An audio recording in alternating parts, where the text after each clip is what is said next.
All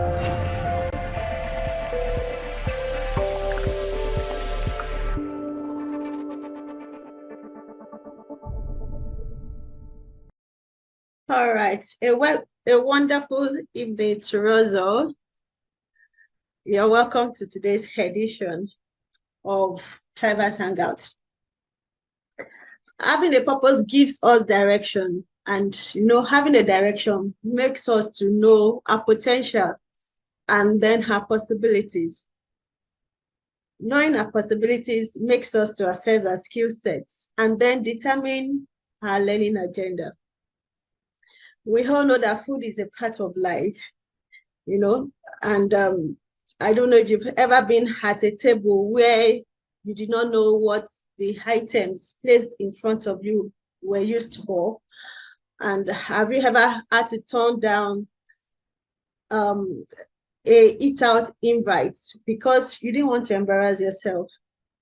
Or have you ever had to just play safe at the table by just taking maybe liquid because you were scared of embarrassing yourself?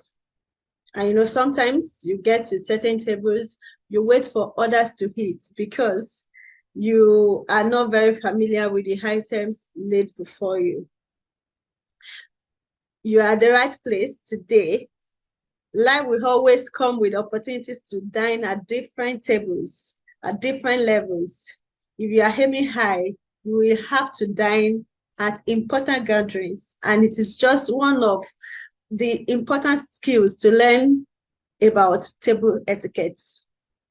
I therefore welcome you to this edition of Drivers Hangout, tagged Making a Statement at the Table. Before we go to that, let's talk about who we are. So please confirm once you can see my screen.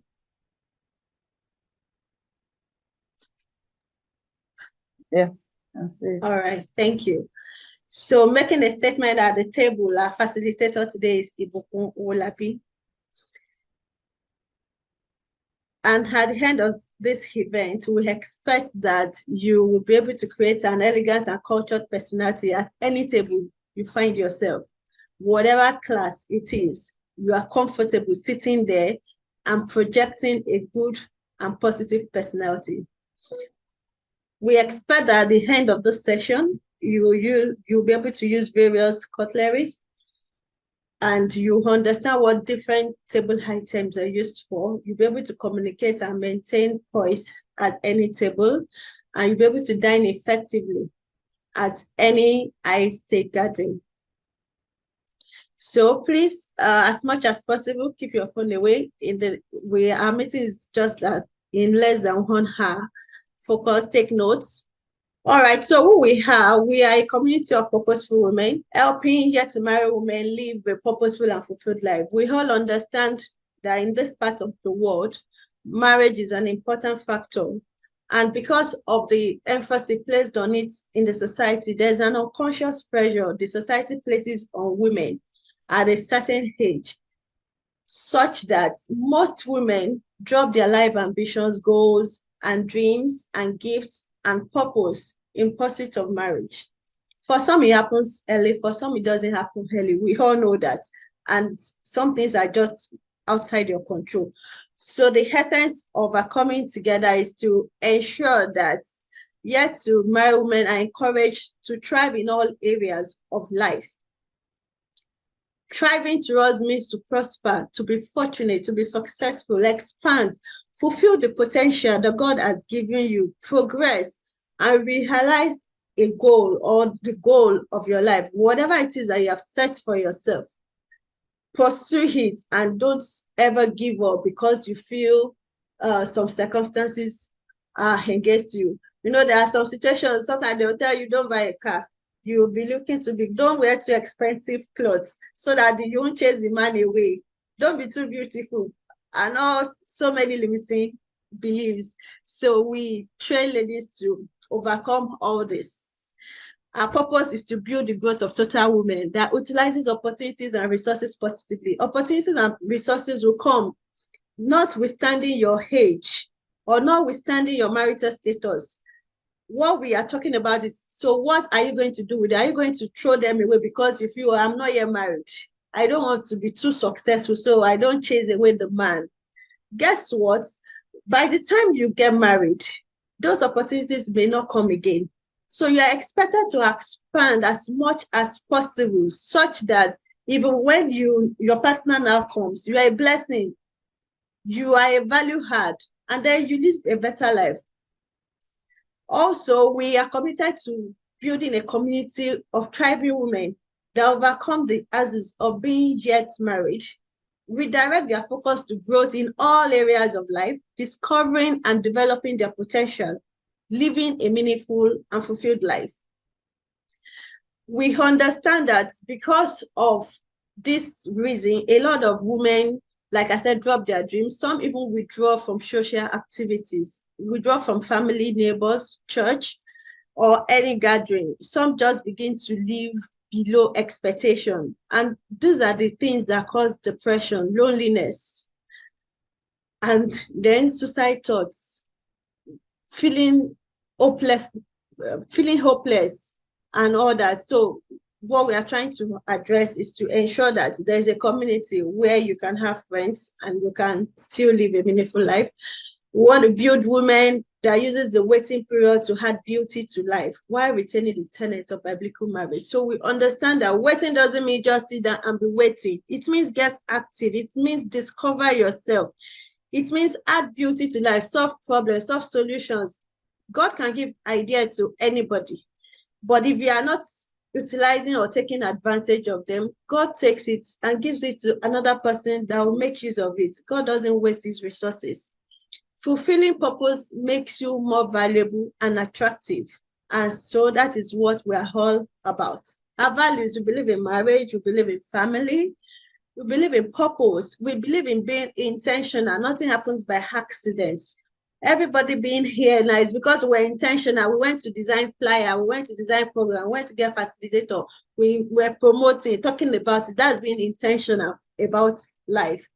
We believe in living your best life. Don't live another person's life. Don't live a photocopy of your life. We believe in the tenets of biblical marriage. The community is Christian-based and we are accommodating. So I guess Peter today is a very special person, and she will be talking about making a statement at the table. This is beautiful Ibukun. Ibukun Owolabi is a lawyer and people image consultant with shades and hues. She believes in helping individuals and businesses develop capacity from the inside out so they thrive in career and lifestyle. Her love for image consulting stems from passion, eye for detail and colors, constantly incorporating styling and appearance into all engagements with networks of employees, business owners, and a whole lot, helping business executives to enhance their appearance, reflecting their best self for productivity. She helps women and young girls improve their image and develop confidence by infusing communication, etiquette, and appearance, giving them the presence and visibility they desire and need. Please make welcome Ibukun Owolabi. Over to you, please. Thank you, Toby. You're welcome. So I'm happy to be here. Thank you so much, Toby. I hope we can hear me. Can we hear me? Yes. Fantastic. So my name is Ibukun Owolabi, and as Toby has introduced me, that is what I am and what I do. And it's a journey, like everything we're doing in life. I love the objective of this community, and it's something interesting to live by, to know that you see yourself as an individual. I see myself as an individual, and I need to impact myself. I need to drive myself to purpose. And I also have to develop myself because I'm supposed to add value. And that's what all of us are supposed to do. We should add value. So without taking much of our time again, would get right into today's session. And I believe this is our first slide. We've done the introductions anyway. So our topic for today is making a statement at the table. The table can be defined in any way that you want it to be defined. It could be at the office. Maybe it's at the conference room. There's a table there. Maybe it's a hangout with friends. It's a table as well there. And maybe it would be a session, a conference that you're invited to. It could be a buffet. It's a table. So I still want to confirm if you can hear me. So I'm not just, okay, thank you very much for that. So some questions that came to my mind. Why is making a statement even necessary? Why am I going through all that stress? What does it even mean? One may think, is it necessary? Why is all the drama? But the beautiful thing about we ladies, women, is that God has created us in such a way that it's dynamic. There's finesse. There's etiquette. Etiquette is for both genders anyway, but there's just that thing about putting yourself together, presentation, you carry a presence, you have eloquence, you're confident. All those things have been embedded in us, naturally. Our own is to find the way to bring these things out. And the first step, which is also in this conversation that we're going to have today, it's confidence. That is what drives all this, and every other thing will just align in the way it should. And the last question here is, won't I look like I'm being dramatic or conceited? Yes, they tell us as ladies, you don't go overboard. What's all this stress? Even we ourselves, when we're talking to ourselves, we may feel some type of way. Yes, I'm a big fan of classy, but yet very put together, not loud. When you're classy and you're calm, it speaks volumes more than, you have a lot of things going on all over you, and people can't pinpoint the exact thing that you're driving at. So it's important for us to be confident in whatever we're doing, who we are, and on the journey to where we're going. So, Toby, I think we can play the video now, so we can run with it for now. Thank you. So I want us to watch this. It's the totality of the table etiquette, something I have been able to follow most times and understand as well. Like I said, it's a journey. So thank you, Toby. Let's roll.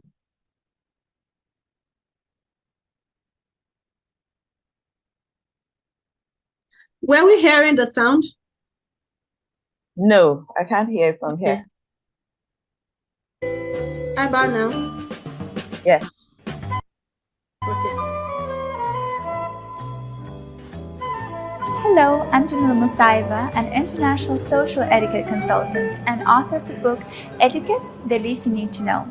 In today's video, I'm going to be telling you about what is the least that you need to know about dining etiquette. Before I get started, let's address two questions. Number one, what are table manners? Table manners is basically your behavior around the table. So how you hold cutleries, how you eat, even what kind of conversation you hold, all make up part of table manners. Second question that people often ask me, why do we even need table manners, especially in today's world where a lot of restaurants are casual dining places and we often have informal dining experience? The truth is, you need to have good table manners for your own good. You'll feel more comfortable at the table and you'll put others at the table at ease with your good manners. So whatever the occasion, whatever the degree of formality of the dinner is, make sure you put your best foot forward. Let's talk about seating arrangement. Where should you sit? If you're a guest and you're invited by a host or say your date, then you would wait for him or her to gesture you to the seat and take your seat afterwards. If you're the host, then you would do the same. You would point to the seat that's intended for your guest and he or she will take their seat. So the rule of thumb is that the guest always gets the best seat. That meaning he or she will be facing the main area, the entrance, so he or she will get the best view. If you have multiple guests, then one guest will be your guest of honor, and you should save that best seat for him or her. Now that we have seated down, we need to remember a couple of rules. Number one, don't slouch. Don't sit like this. Roll your shoulders backwards, straighten your back, and sit straight. Number two, don't press your back to the back of the chair. Imagine you have a little kitten behind your back, so you are not pressing the little kitten. Leave some space between the back of the chair and your own back. Number three, do not place your elbows at a table when eating. However, it is acceptable to place your elbows at the table whenever you're taking a break between the meal to have a conversation. Number four, according to American dining etiquette, you're supposed to leave your hands on your lap whenever they're not holding cutleries. In French dining etiquette, you're supposed to always rest your wrist at the table so your hands remain visible to your dining partners at all times. This comes from an old, outdated notion that you might be holding some weapon in your hand and you're hiding it on your lap underneath the table. The question that I get asked a lot is, what should I do with my phone or my bag?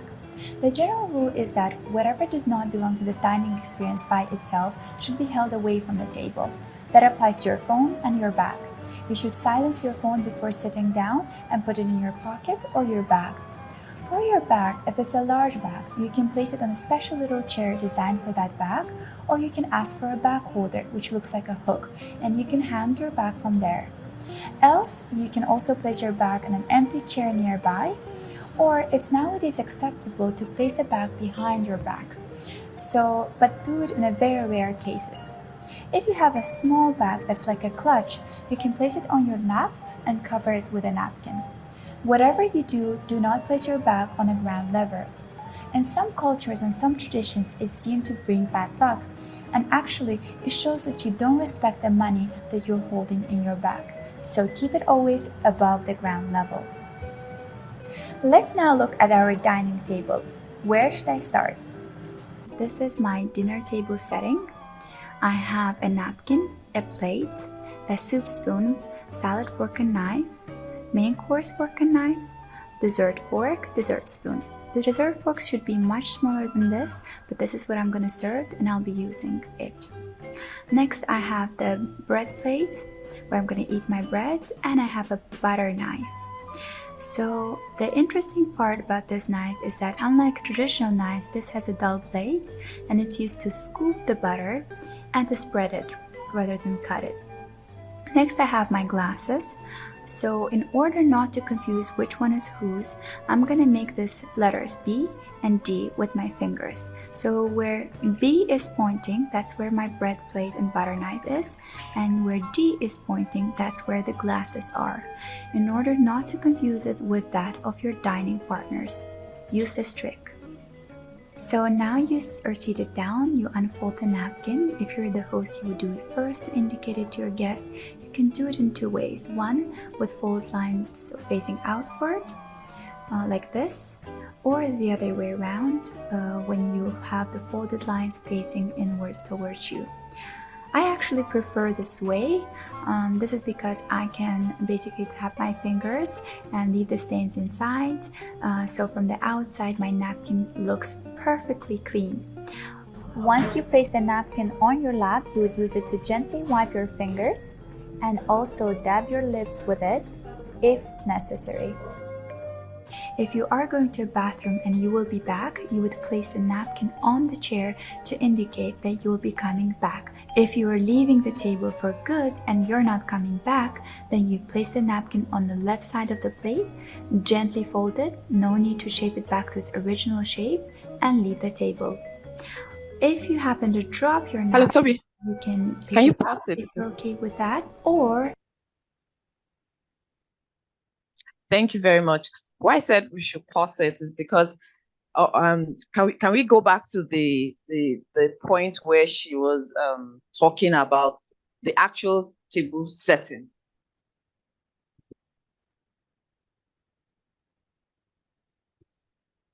Yeah. Yes. Is it okay here? So Yes, it's okay here. Thank you. Now, do we see the bread or the butter knife?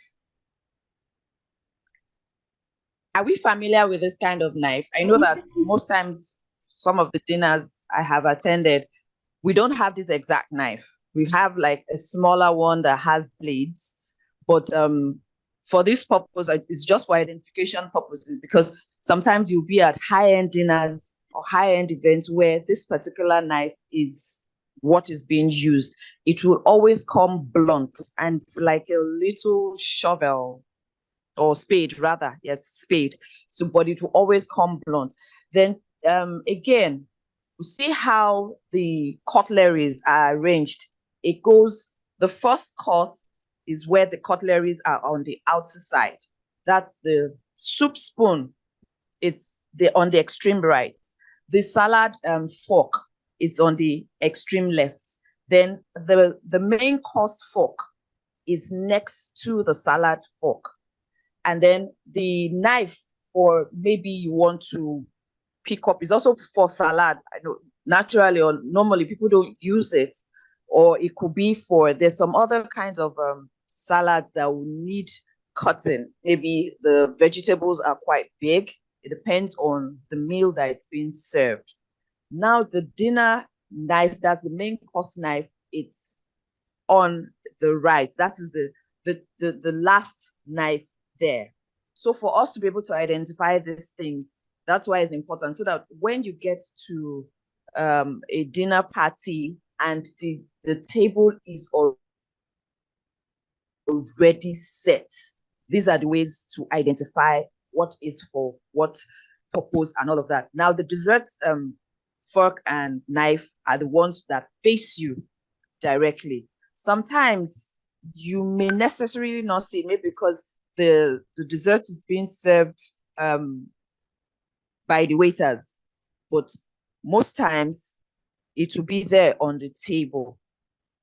I hope we understand. I just needed us to pause at that point. And the napkin, we noticed how she placed it on her thighs.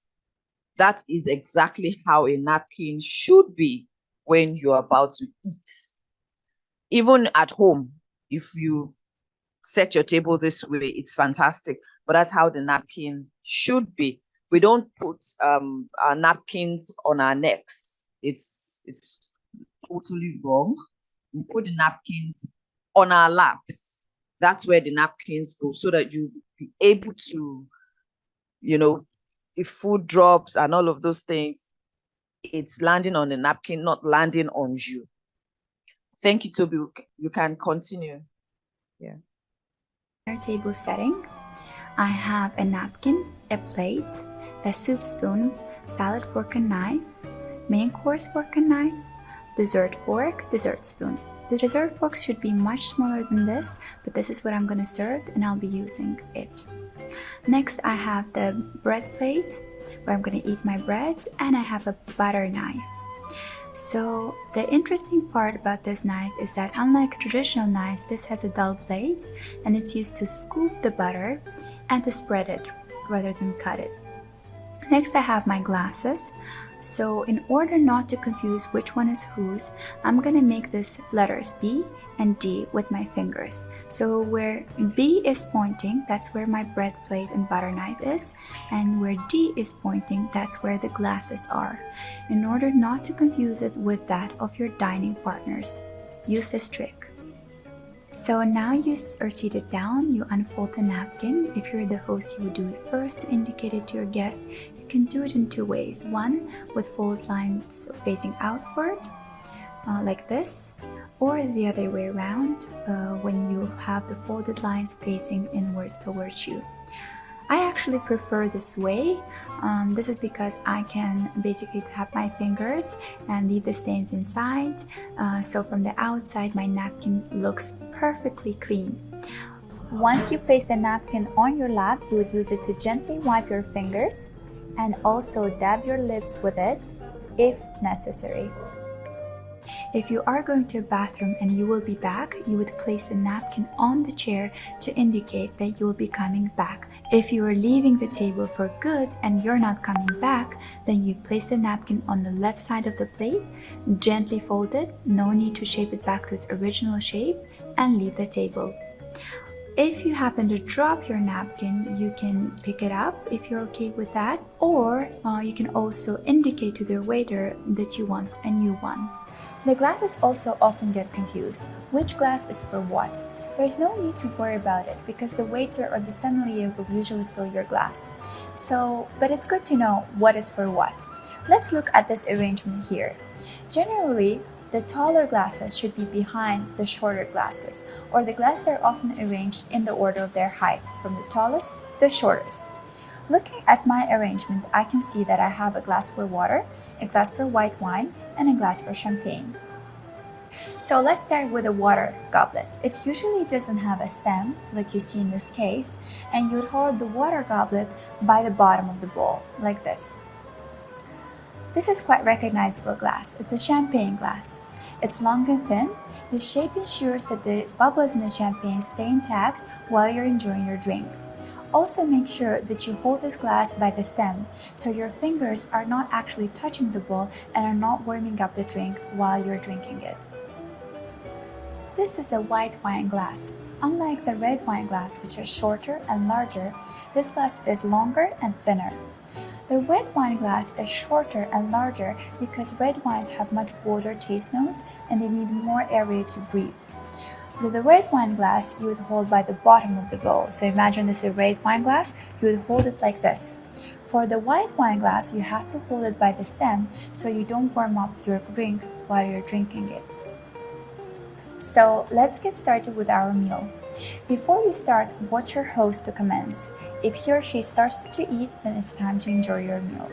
If you're in a large group of people, then you would wait for everyone to be served with their meal and then you'll start to eat. So the bread plate is used to enjoy the piece of bread, and I use the butter knife to pick the butter and spread it on the bread piece, and then I'm gonna enjoy one bite at a time. The first meal that I'm going to be enjoying is a soup. I'm going to use the soup spoon, dip it in the center of the bowl, take it to the opposite edge of the bowl, slide gently, and then bring the spoon to my mouth in order to make sure that I don't get any spills on my lap. For my second course, I'm going to have a salad. I'm going to use a salad fork and salad knife. I will show you two ways of eating. One is American, which I'm going to currently show you. So you cut one bite of mozzarella and tomato at a time. Then you would place your knife and then you'd switch your fork to the other hand and eat it like that. The other way is the European or continental way of dining, where I would just use the fork and knife and in the same way and use it to cut my tomato and mozzarella. And then what's gonna happen, I'm gonna leave the knife in my hand and eat it like that. Here I have my main course, which is chicken breast with parmesan. I'm gonna use the main course fork and a main course knife to cut the chicken breast one piece at a time. When you're done with the meal, you place your fork and knife in a position 12 to 6 o'clock with tines facing upward or downward, like the French dining etiquette does usually.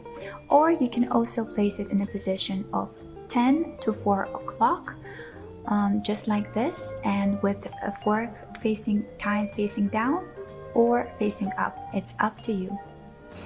Once you've finished your main course, it's now time to enjoy the dessert. This is the perfect time to excuse yourself from the table and use the bathroom if you wish so. So here I have a dessert fork and a dessert spoon. I will slide them to the both sides, respective sides.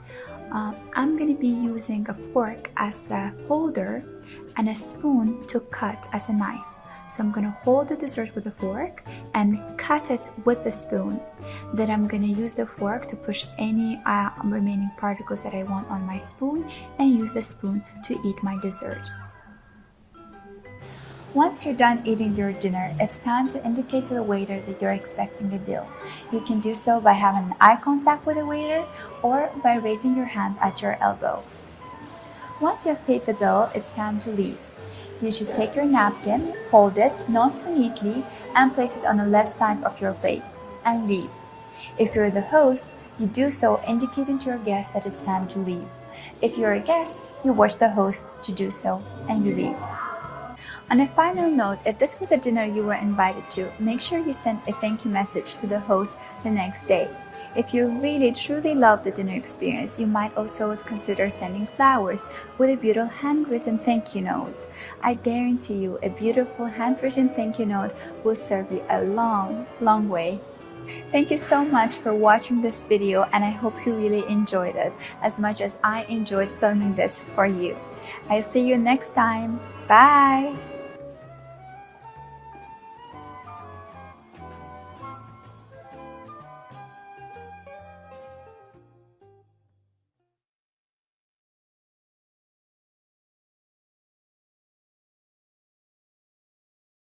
Awesome. Thank you so much. Did we enjoy the video? So is it possible we unmute or we can type? Yes, they can unmute. Okay. So I want to just hear feedback from us about this video. Did you enjoy it? What things did you learn there?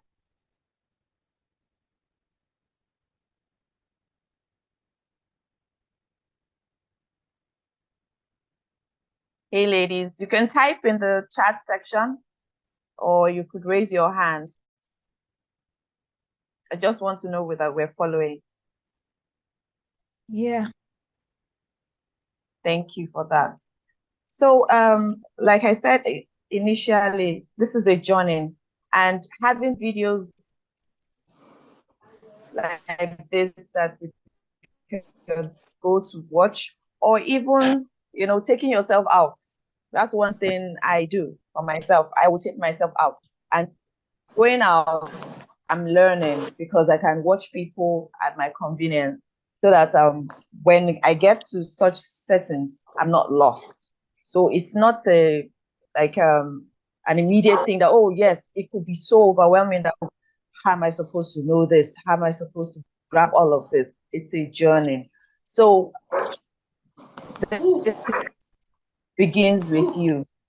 You're invited to, maybe, let's say, what comes to mind now, a party, an evening gathering. Let's use it. It's an evening gathering. And you've gotten notice, maybe it was a phone call or an email, or maybe an invitation card that was sent to you. Now you have to understand the hour of the time of day for the event. It could be brunch, it could be lunch, or it could be dinner. And then there's one particular one that we're not so conversant with, and those are breakfasts. I've had a couple of breakfast events.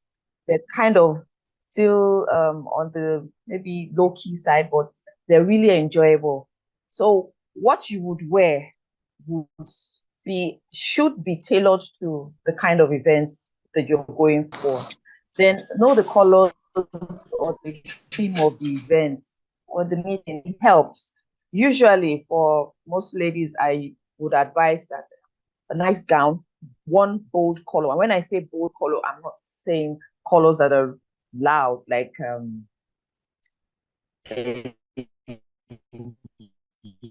yellow. Yellow is a beautiful color, but at night you would match you. So on the tones that are blue, black,